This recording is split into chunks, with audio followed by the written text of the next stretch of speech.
Salut prieteni, am cumpărat o telecomandă cu comandă vocală din China.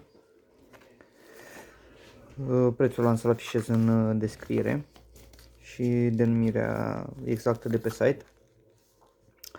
Da, așa arată cutia. Spune că compatibilă cu Android, Windows, macOS și Linux. Bun. Ea are denumirea Air Mouse Keyboard ER Remote. Așa, poate fi folosită ca mouse, are și tastatură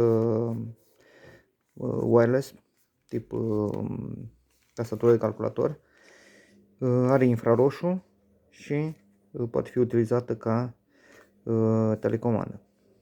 Pe frecvența 2,4 GHz,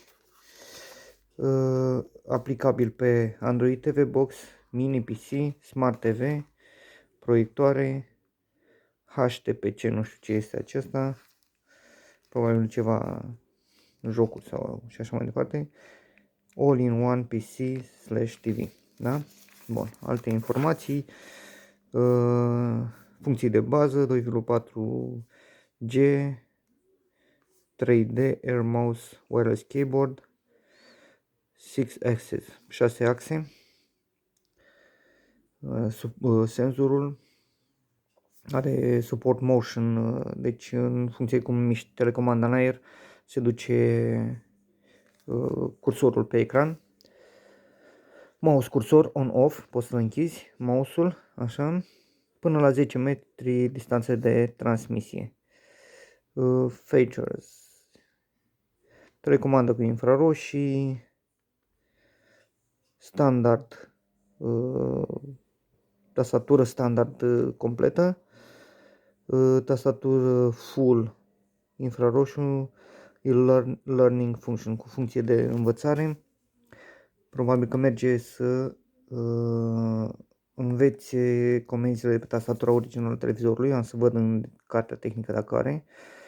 Fast copy for ear keys și voice function option, opțiunea de comenzi vocale.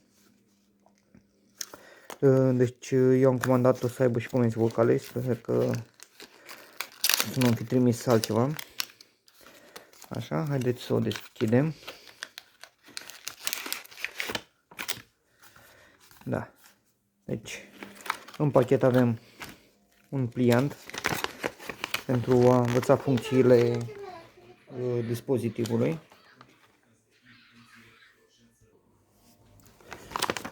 Așa arată acest pliant. Pe o parte este în chineză, pe o parte în engleză. Bun. Are receptorul care se conectează la USB.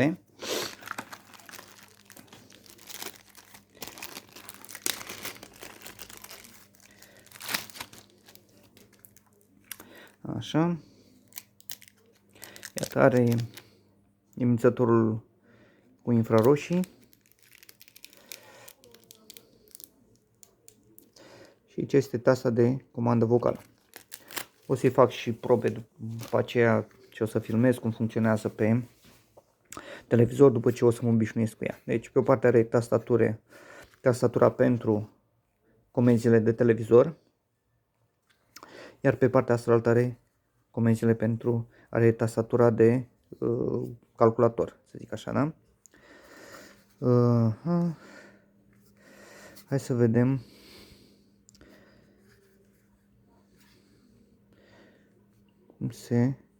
O să trebuiască să văd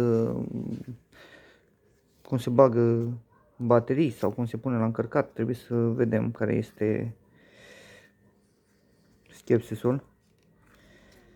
Cred că aici, dacă nu mă înșel. Văd că avea aici un spațiu așa. Da, iată așa, deci se împinge către încolo și se scoate și se pun cele două baterii, iar 3, da? O să-i pun 2 acumulatori iar 3 și o să-l testez să vedem